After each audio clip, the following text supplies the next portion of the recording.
ou Mahabharata. De Krishna de Vaipayana Vyasa. Livro 14, Asvamedha Parva. Tendo-me curvado a Narayana, e Nara o principal dos seres masculinos, como também a deusa Sarasvati, a palavra Jaya deve ser proferida.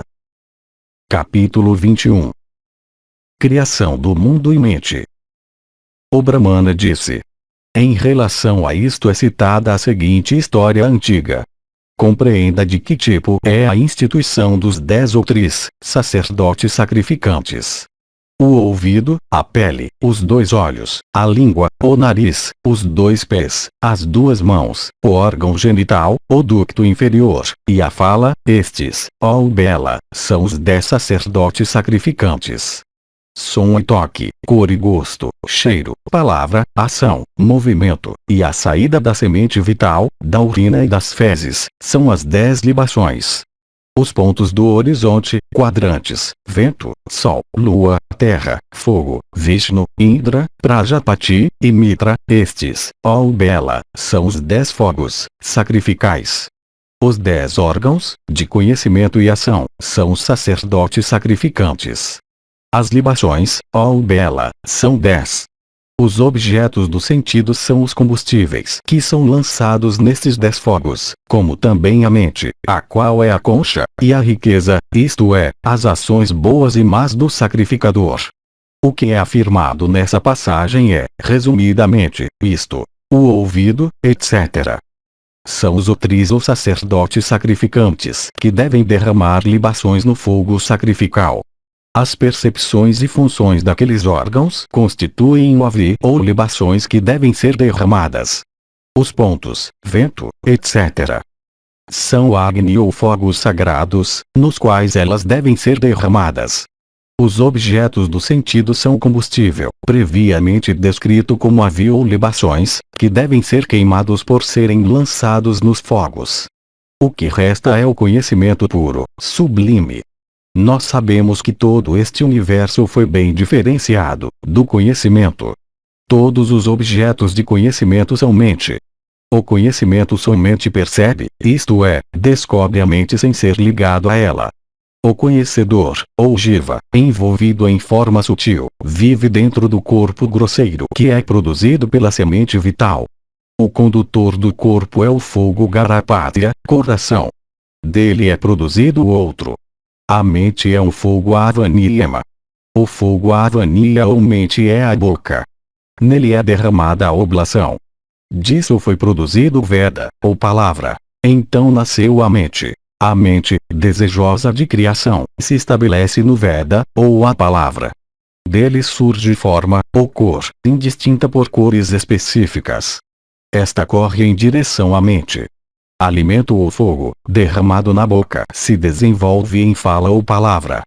Primeiro surge a palavra, a mente se fixa nela, desejosa de criação.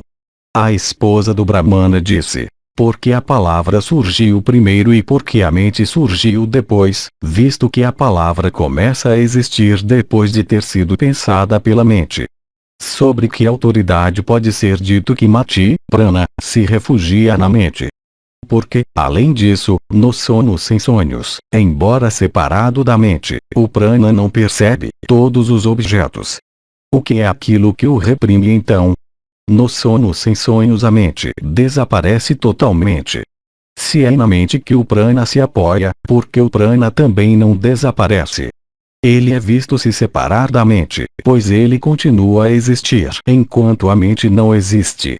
Se é assim, isto é, se existente, como ele deve ser admitido, porque ele não percebe objetos. O que é que reprime seus poderes de percepção? O Brahmana disse.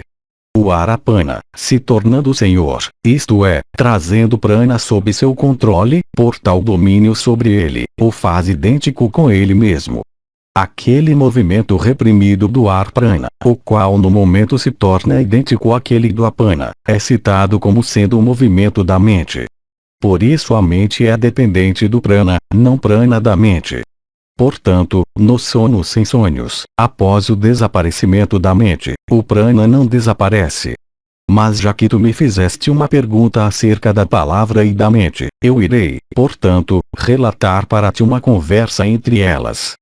Palavra e mente, se dirigindo à alma da matéria, Prajapati, perguntaram a ele: diga quem entre nós é superior. Ó pujante, dissipe nossa dúvida. Naquela ocasião, o santo deu esta resposta: a mente sem dúvida, é superior. Para ele a palavra disse: eu te concedo a realização de todos os teus desejos. É através das palavras que frutos desejáveis, visíveis e invisíveis, são obtidos.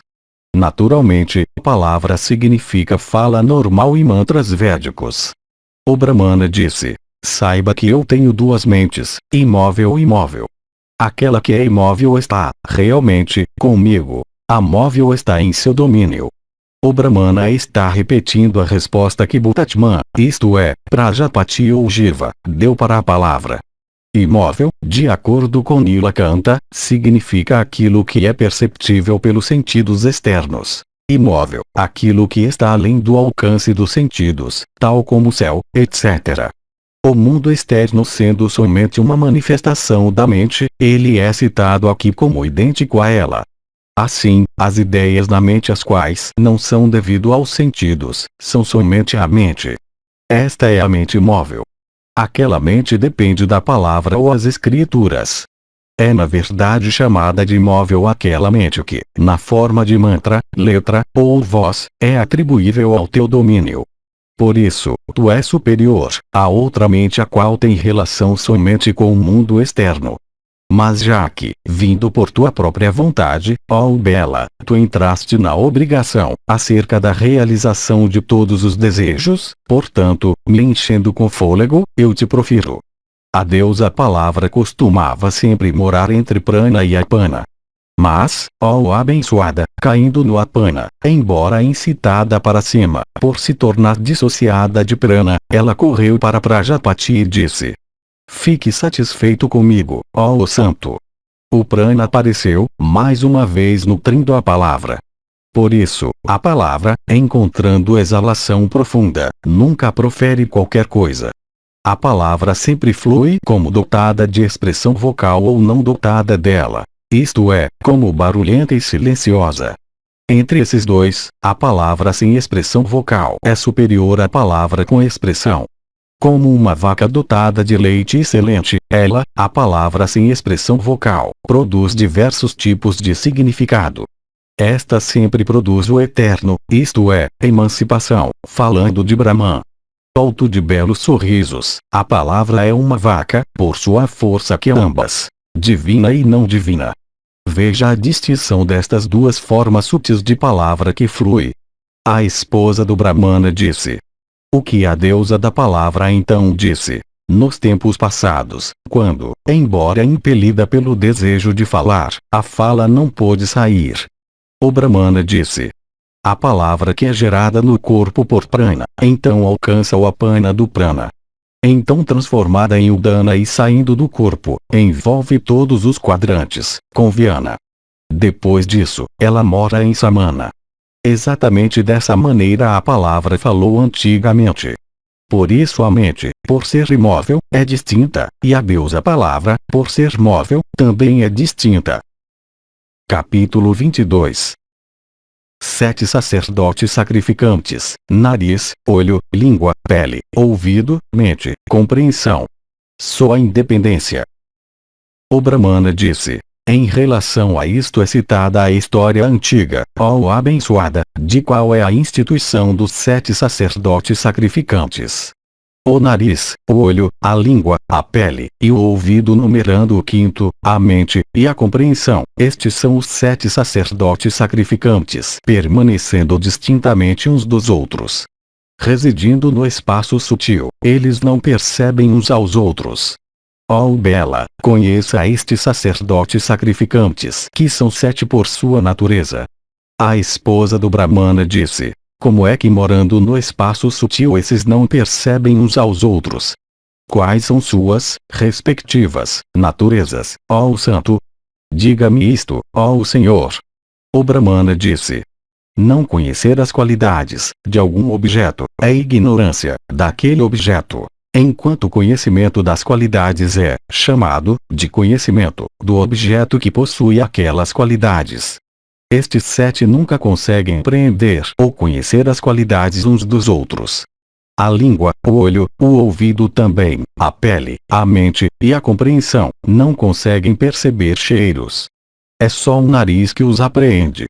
O nariz, a língua, o ouvido também, a pele, a mente e a compreensão nunca conseguem perceber as cores. É somente o olho que as apreende. O nariz, a língua, o olho também, o ouvido, a compreensão e a mente nunca conseguem perceber as sensações de tato. É somente a pele que as apreende. O nariz, a língua, o olho, a pele, a mente e a compreensão nunca conseguem perceber sons. É só o ouvido que os apreende. O nariz, a língua, o olho, a pele, o ouvido e a compreensão nunca conseguem perceber a dúvida. É a mente que a percebe. O nariz, a língua, o olho, a pele, o ouvido e a mente nunca conseguem apreender determinação, certeza a respeito do conhecimento. É só a compreensão que a apreende. Com relação a isto é citada, ó Senhora Bela, esta antiga narrativa de uma conversa entre os sentidos e a mente. A mente disse: o nariz não cheira sem mim. Sem mim, a língua não apreende o gosto. O olho não percebe cor, a pele não sente toque, o ouvido não apreende o som quando privados de mim. Eu sou o eterno e principal entre todos os elementos. Sempre acontece que desprovidos de mim mesma os sentidos nunca brilham, como habitações vazias de moradores ou fogos cujas chamas foram apagadas. Sem mim, todas as criaturas fracassam em compreender qualidades e objetos, mesmo com os sentidos se esforçando, assim como o combustível que está molhado e seco, falhando em acender um fogo. Ouvindo estas palavras, os sentidos disseram: seria verdadeiro o que tu pensas nesta questão, se, de fato, tu pudesses desfrutar de prazeres sem nós mesmos ou nossos objetos. O que tu pensas seria verdade se, quando nós estamos extintos, houvesse satisfação e sustento da vida, e uma continuação dos teus prazeres, ou, se, quando nós estamos absorvidos e objetos estão existindo, tu pudesses ter teus prazeres somente pelo teu desejo, tão realmente quanto tu os tem com nossa ajuda. Se, além disso, tu consideras teu poder sobre nossos objetos como sendo sempre completo, então perceba a cor pelo nariz, e gosto pelo olho. Também perceba o cheiro pelo ouvido, e sensações de toque pela língua. Também receba sons pela pele, e igualmente toque pela compreensão. Aqueles que são poderosos não reconhecem o domínio de quaisquer regras. Regras existem somente para aqueles que são fracos. Apreenda prazeres não desfrutados antes. Não cabe a ti desfrutar do que foi experimentado antes, por outros. Como um discípulo se dirige a um preceptor para adquirir os rutis, e então, tendo adquirido os rutis, reside sobre seu significado, por obedecer às suas injunções, assim mesmo tu consideras como teus aqueles objetos que são mostrados por nós, passados ou futuros, em sono ou em vigília. Das criaturas, além disso, que são de pouca inteligência, quando sua mente fica distraída e triste, a vida é vista ser mantida sobre nossos objetos, cumprindo suas funções. Dessa maneira as criaturas podem existir por meio de nós, embora a mente possa estar fora de ordem. É visto também que uma criatura, depois de ter formado até inúmeros propósitos e se entregado a sonhos, quando afligida pelo desejo de desfrutar, corre para objetos dos sentidos imediatamente. Ambos, propósitos mentais e sonhos, tendo falhado em satisfazê-la. Alguém entrando em prazeres dependendo somente de propósitos mentais e não relacionados com objetos reais de sentido, sempre encontra com a morte após o esgotamento dos ares vitais, como um fogo após o término do combustível. É verdade que nós temos conexões com nossos respectivos atributos. É verdade que nós não temos conhecimento dos atributos uns dos outros. Mas sem nós tu não podes ter percepção. Sem nós nenhuma felicidade pode chegar a ti. Capítulo 23.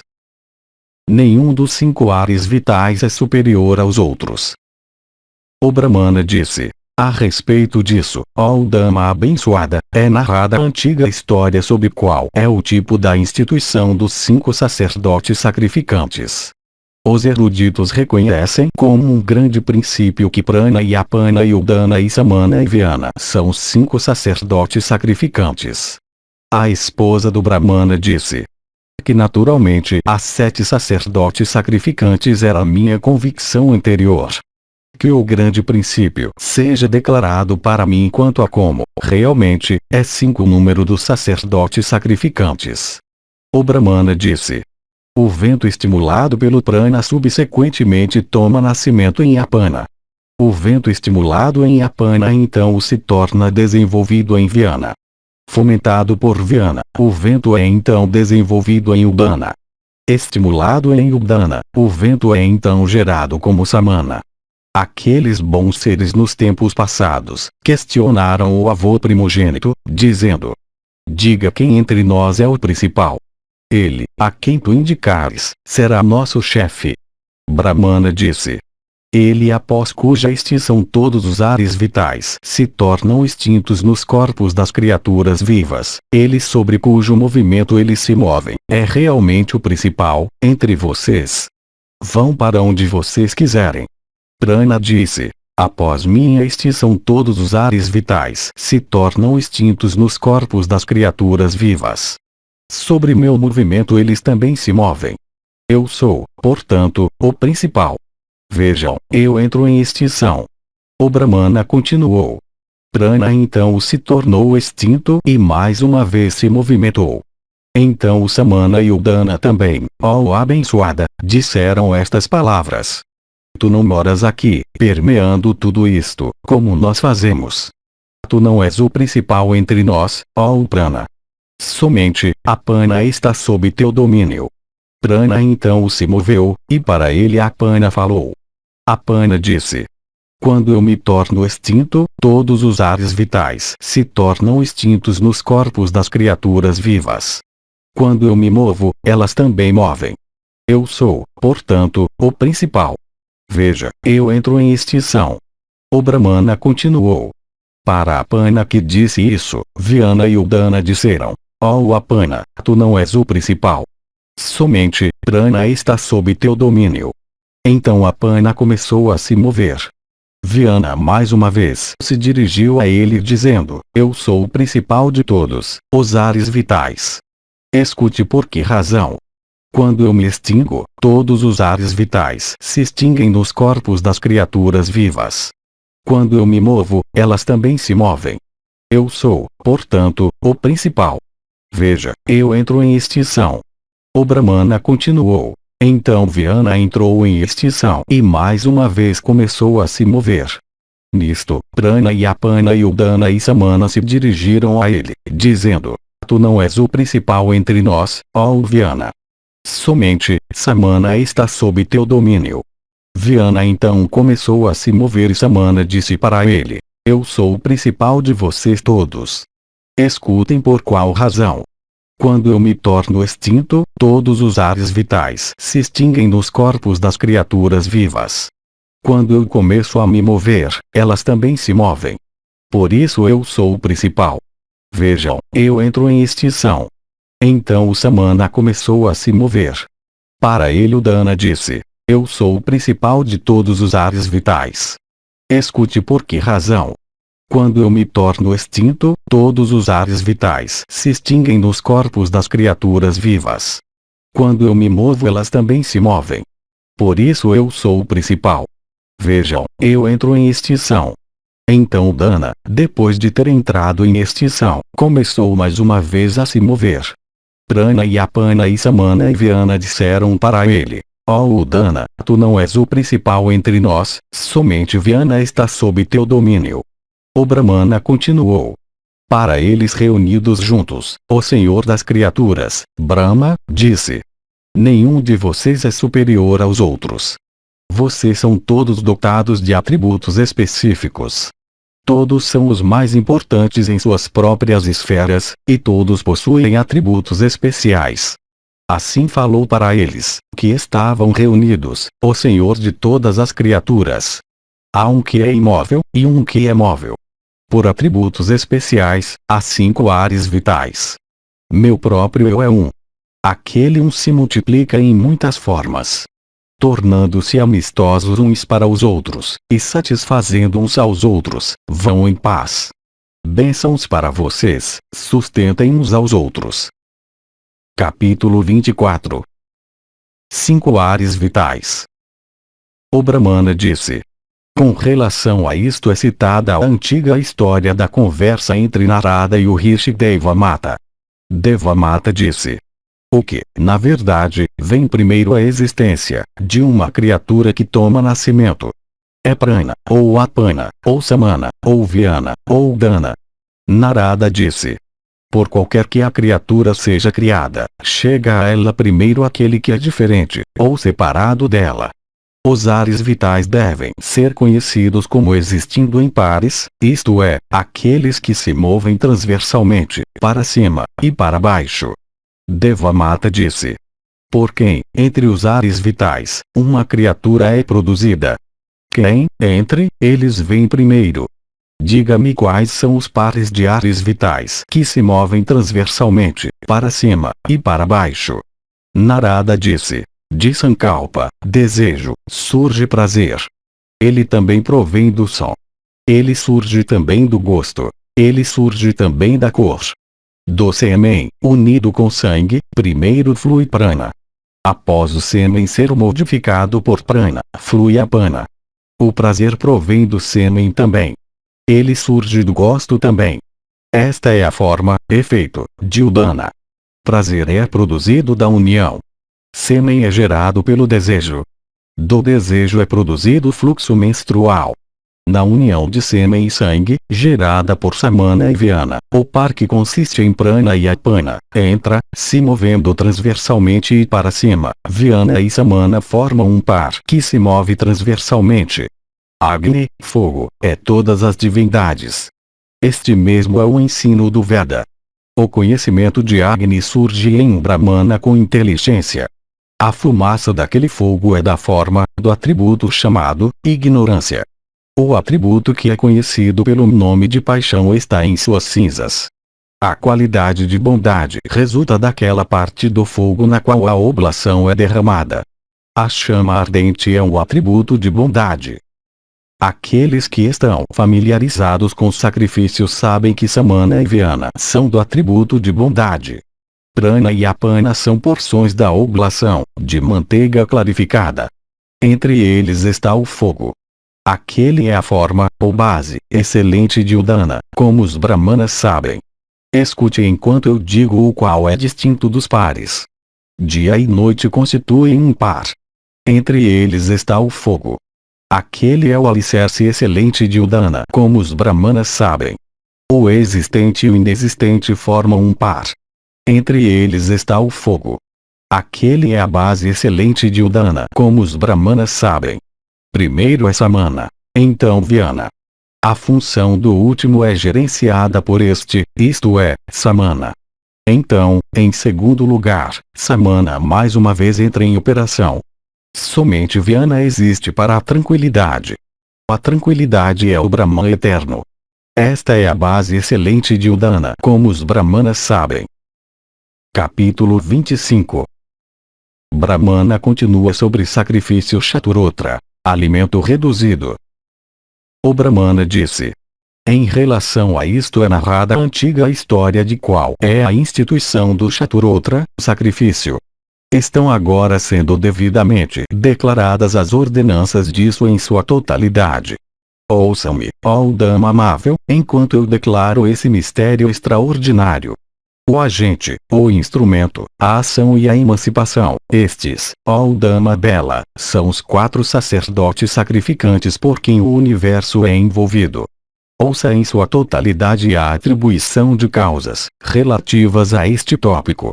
O nariz, a língua, o olho, a pele, o ouvido numerando o 5º, a mente, e a compreensão, estes 7 devem ser entendidos como sendo causados pelo conhecimento das qualidades. cheiro, gosto, cor, som, toque, numerando o quinto, os objetos da mente, e os objetos da compreensão. Estes 7 são causados pela ação.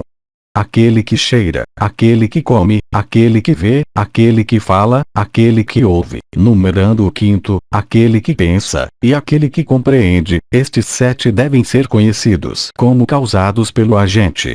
Possuidores de qualidades, que são bondade, paixão e ignorância, estes, ação, agente e instrumento, desfrutam de suas próprias qualidades, agradáveis ou desagradáveis. Com relação à alma, ela é desprovida de qualidades.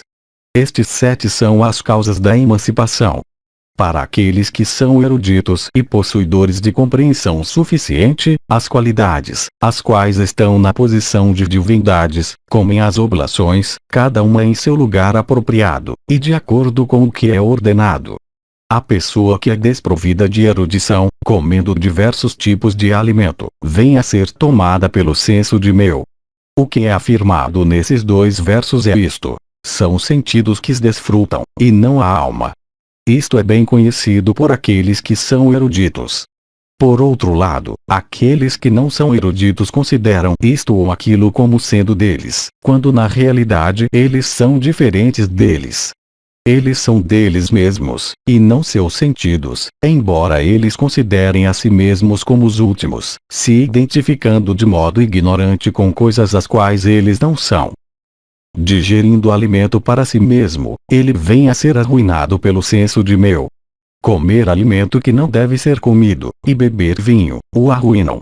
Ele destrói a comida que ele ingere, e tendo destruído aquela comida, ele mesmo vem a ser destruído. O homem de conhecimento, no entanto, sendo possuidor de força, destrói sua comida para reproduzi-la. A menor transgressão não surge nele da comida que ele ingere.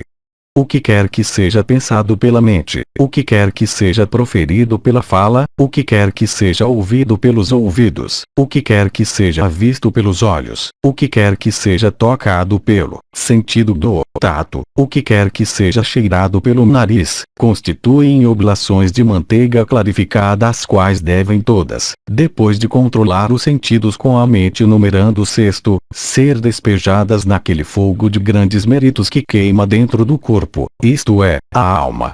Isto é, controlando os sentidos e a mente, os objetos daqueles sentidos e a mente devem ser derramados como libações no fogo sagrado da alma que está dentro do corpo. O sacrifício constituído por yoga está seguindo com relação a mim mesmo. A fonte de onde aquele sacrifício procede é aquela que produz o fogo do conhecimento. O ar vital prana ascendente é o stotra daquele sacrifício. O ar vital apana descendente é seu sastra. A renúncia de tudo é o dakshina excelente daquele sacrifício. Consciência, mente, e compreensão, estes se tornando Brahma, são seu Utri, Advaryu, e Udgatri. O Prasastri, seu sastra, é a verdade. Isto é, a verdade é o sastra do Prasastri. A cessação da existência separada, ou emancipação, é o Dakshina. Em relação a isto, pessoas conhecedoras de Narayana recitam alguns rishis. Para o divino Narayana, animais eram oferecidos antigamente. Os animais oferecidos antigamente para Narayana, que aqui significa Veda ou alma, eram os sentidos oferecidos como sacrifícios. Então os são cantados alguns samanas. Sobre este assunto há uma autoridade. Ó tímida, saiba que o divino Narayana é a alma de todos.